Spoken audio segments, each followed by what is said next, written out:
Hello everyone, welcome back to my channel. আশা করছি সবাই ভালো আছো।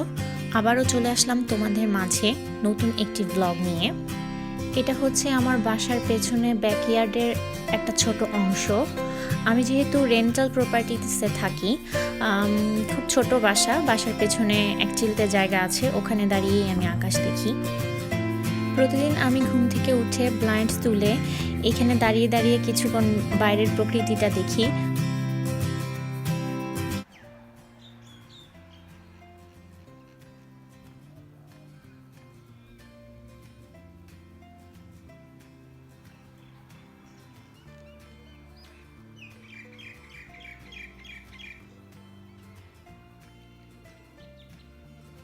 আজ আমি সারাদিন কি করি না করি সব কিছু তোমাদের সাথে শেয়ার করব। আশা করছি তোমরা আমার সাথেই থাকবে।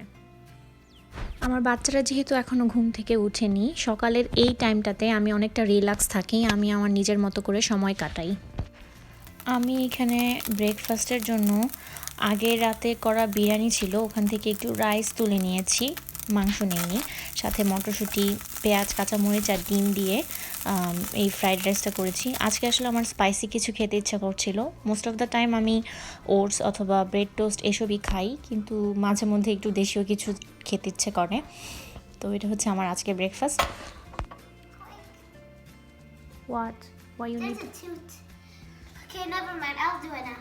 So, আমার বড় ছেলে গ্রেড 2-তে পড়ে, ওদের অনলাইন ক্লাস চলছে, তো ও ক্লাস করছে, ওর সাথে ওর ছোট ভাই বসে আছে।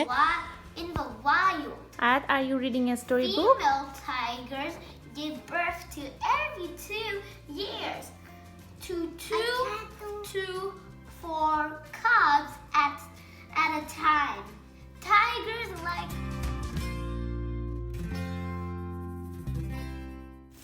আমি দুপুরে রান্না করতে চলে এসেছি। আজ রান্না করব এটা হচ্ছে করলা ভাজি চিংড়ি মাছ দিয়ে।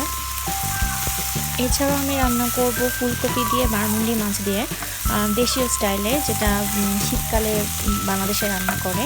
তো আপনারা দেখতে থাকুন। প্রথমে আমি মাছগুলোকে ভেজে নেব। তো আমি মাছের সাথে হলুদ, লবণ আর মরিচের গুঁড়া দিয়ে মাখিয়ে নিয়েছি। এখন মাছগুলো আমি তেলে ভেজে নেব।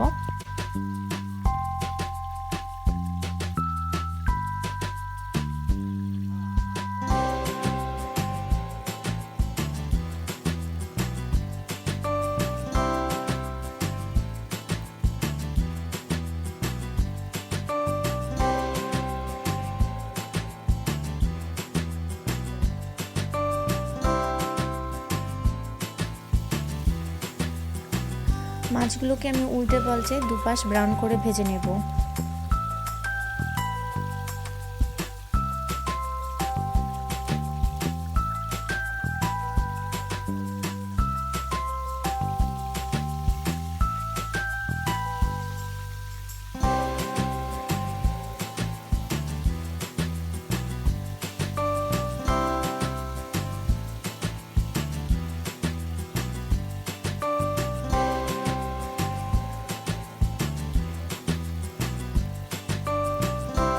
একসাথে অনেকগুলো কাঁচামরিচ কিনে আনলে আমি এইভাবে কাঁচামরিচের ডাটাগুলো ফেলে আলাদা একটা কন্টেইনারে সংরক্ষণ করে রাখি। এভাবে কাঁচামরিচ অনেকদিন ভালো থাকে।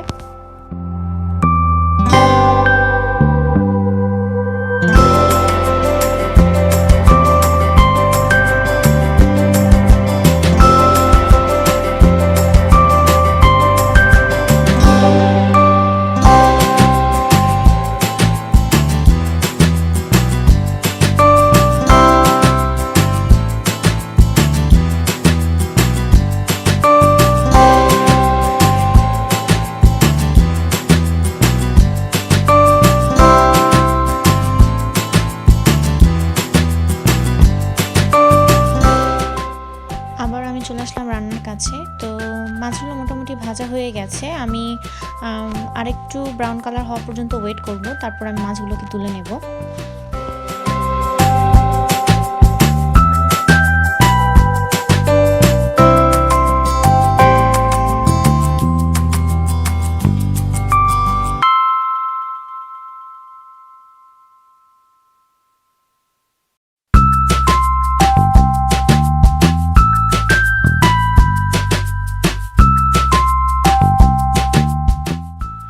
রান্নার পাশাপাশি আমার এই কাজটাও হয়ে গেল। আমি সবগুলো মরিচের ডাঁটাগুলো ফেলে দিয়ে আমি একটা কাচের কন্টেনারে সবগুলো মরিচকে টিস্যু পেপার দিয়ে মুড়িয়ে রেখে দেব।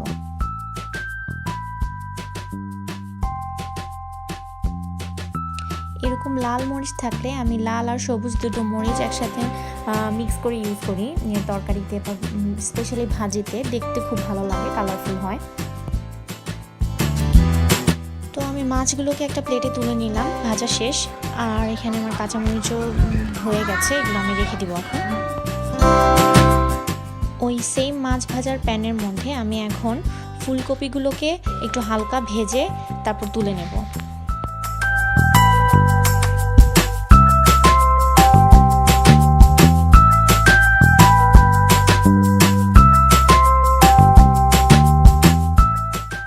এছাড়াও আমি ভেজে নেব টুকরো করে রাখা আলু আর বেগুন, সেই সেম তেলেই আমি এগুলো ভেজে নিচ্ছি।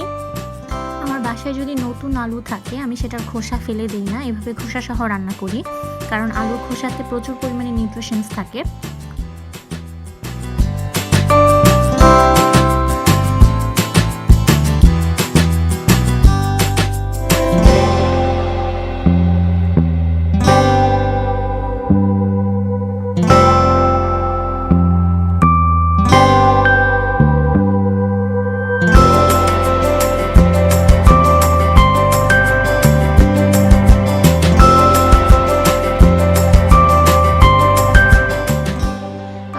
পেঁয়াজ কুচির সাথে আদা রসুন বাটা, লবণ, হলুদের গুঁড়া, মরিচের গুঁড়া, ধনিয়ার গুঁড়া আর জিরার গুঁড়া সব মশলা দিয়ে মশলাটা কষিয়ে নেব।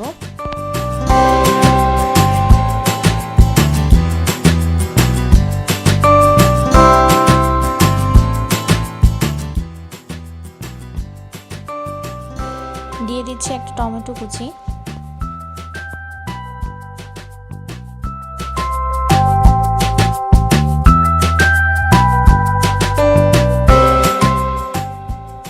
এখন এতে সবগুলো ভেজে রাখা সবজি আমি দিয়ে দিলাম, দিয়ে নাড়াচাড়া করে সব মশলার সাথে সবজিগুলোকে মিশিয়ে নেব।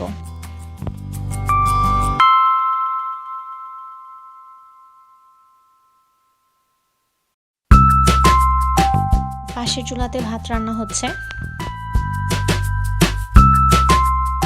তরকারিতে আমি এখন ঝোল অ্যাড করে দিয়েছি। ঝোলের পানিটা বলক আসার পরে ভেজে রাখা মাছগুলো একে একে দিয়ে দিতে হবে।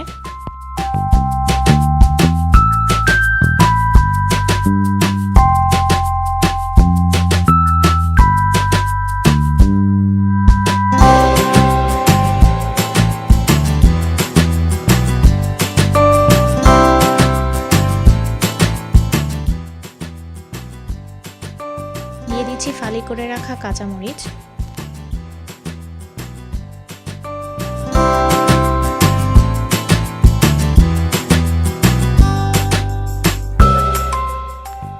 মাছের এই তরকারিতে মাস্ট যেটা ইনগ্রেডিয়েন্ট ধনেপাতা, প্রচুর পরিমাণে ধনেপাতা কুচি দিয়ে এই তরকারিটা আমি নামিয়ে নেব।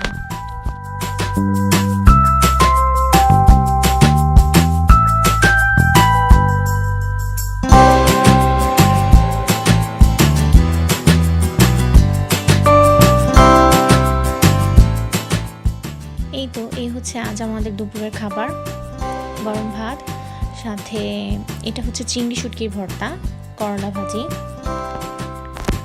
সাথে মাছের তরকারি, আর ওইটা গতকাল রাতে বিরিয়ানি ছিল, ওইটাও আমি রেখেছি ওরা যদি কেউ খেতে চায়।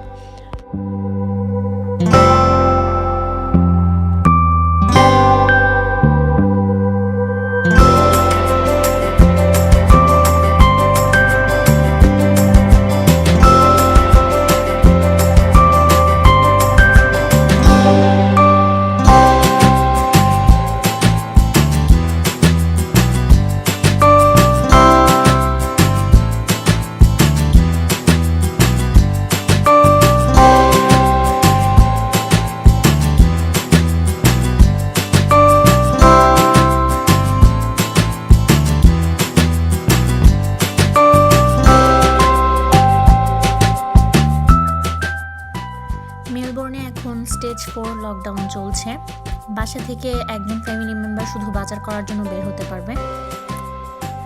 তো আমি এগুলো শপিং থেকে কিনে আনা কিছু ড্রাই আইটেমস ছিল, ওগুলো কন্টেইনারে রেখে দিচ্ছি।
বিকেলে চা খাওয়ার পরে আমরা একটু বেরিয়েছিলাম জরুরি একটা কাজে।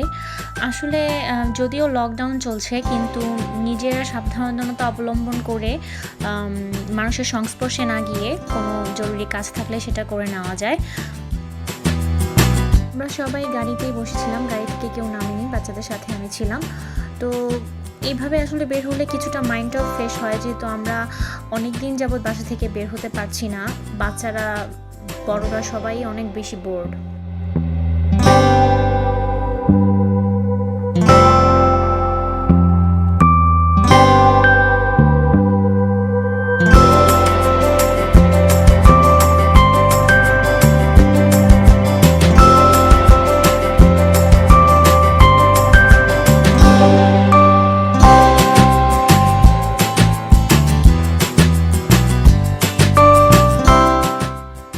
এটা হচ্ছে আমার ছোট ছেলে আয়াতের ডিনার, ও রাতে পাস্তা খাবে। তো আজ এই পর্যন্তই আমি আমার ব্লগটি শেষ করছি। তোমাদের সাথে আবারও আমার নেক্সট কোনো ভিডিওতে কথা হবে। সেই পর্যন্ত তোমরা সবাই ভালো থাকবে। আমার ভিডিও যদি ভালো লাগে একটা লাইক দিতে ভুলবে না, এবং আমার চ্যানেলটি অবশ্যই সাবস্ক্রাইব করবে। আল্লাহ হাফেজ।